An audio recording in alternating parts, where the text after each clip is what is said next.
Good evening. आज हम आपके सामने लेकर आए हैं रीजनिंग का क्वेश्चंस और आज हमारा चैप्टर है कोडिंग।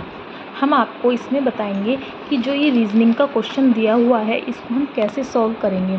और यदि आपको मेरी वीडियो ज़रा सी भी अच्छी लगे तो प्लीज़ मेरी वीडियो को लाइक करना, शेयर करना और सब्सक्राइब करना तो बिल्कुल मत भूलिएगा। और आप मेरी वीडियो को लास्ट तक देखना। आई होप कि आपको मेरा ये सम बहुत अच्छे से समझ में आएगा। तो देखो इसमें लिखा हुआ है, इसमें पूछा है कि यदि किसी सांकेतिक भाषा में शुभम को TVCIBM लिखा जाता है तो सत्यम को उसी भाषा में कैसे लिखा जाएगा। ये शुभम दे रखा है SUBHAM।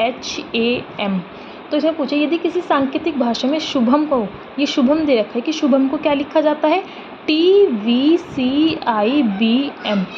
लिखा जाता है, तो उसी सत्यम SATYAM सत्यम को उसी भाषा में कैसे लिखा। जैसे शुभम है, शुभम को हमने इसी भाषा में लिखा TVICBM, तो सत्यम को हम उसी भाषा में कैसे लिखेंगे। तो देखो बहुत सिंपल सा तरीका है इसका। अगर आप ध्यान से वीडियो देखोगे तो आपको बहुत अच्छे से समझ में आएगा। देखो इसमें क्या दे रखा है, S, क्या दे रखा है S के बाद क्या आता है, T आता है ना, T। तो ऐसे हमें लिखना है। यहाँ पे क्या लिखा हुआ है, S के बाद क्या आता है, T, लिख दिया T।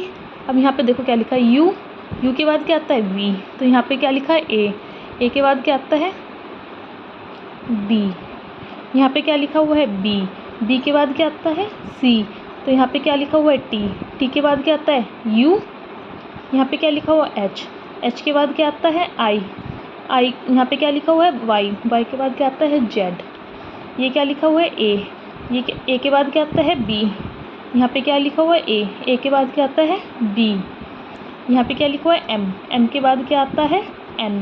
यहाँ पे क्या लिखा हुआ है, M के बाद क्या आता है, N। तो ये हमारा क्या हो गया, इसका आंसर हो गया। ये बहुत ही सिंपल तरीका है हमारा रीजनिंग का, कोडिंग सिस्टम का। ये तो सिर्फ एक पहला सम्स है जो मैंने आपको समझाया है रीजनिंग का।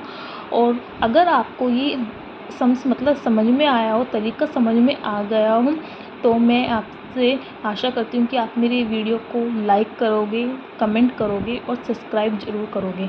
और आप मुझे कमेंट करके बताना कि आपको ऐसे ही कोडिंग सिस्टम के और भी सम्स समझने आएंगे। अगर आप सबकी इच्छा हुई और ज़्यादा कमेंट्स आए तो मैं इसका पूरा चैप्टर सॉल्व कराऊंगी आपको कोडिंग में। इसमें हमारा जो ग्रुप डी है, ग्रुप डी में हमारी रीजनिंग बहुत सारी है। इसमें मतलब क्वेश्चंस भी काफ़ी हैं रीजनिंग में।